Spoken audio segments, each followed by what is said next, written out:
Senator Murray referred to a recent article in the Washington Post, and she will submit some questions for the record. But I just wanted to ask you, when you were working for then Senate Majority Leader Lott, you marked up a draft resolution meant to highlight the pay gap and call for equal pay for women for equal work. And some of the reported edits could be considered rather offensive and condescending, particularly a provision that you put into this resolution that, quote, called on Congress to require young women to finish high school as a condition of receiving welfare, end quote. Those were your edits to this proposed resolution. Why did you make that addition to the resolution? Well, thank you for bringing that up.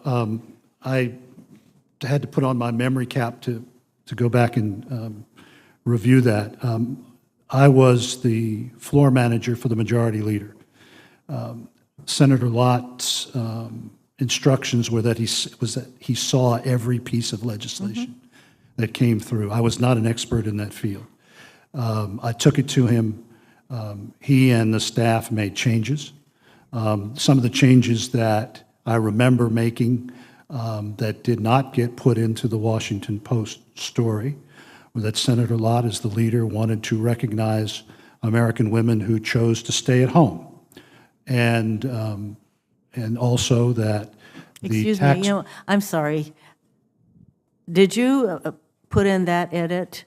I don't remember. I passed it off to staff. Do you think it's a good idea then to require young women to finish high school before they can receive welfare? I would not make that a requirement. And again, I was just the floor manager. I understand. I was not an expert in any of those matters. So do you believe that women, including veterans, should have to finish high school to receive government benefits? That would never enter my mind. Thank you. Now, there are,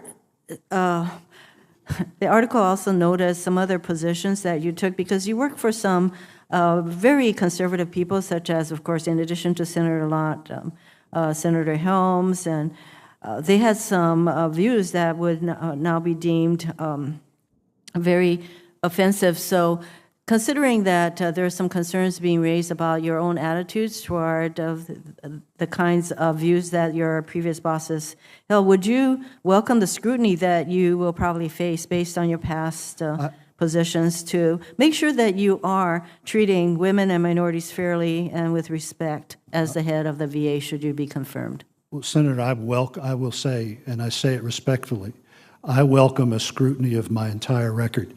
The Washington Post seemed to stop at my record about 25 years ago. If I had been what the Washington Post implied, I don't believe I would have been able to work for Condoleezza Rice or Bob Gates or Jim Mattis.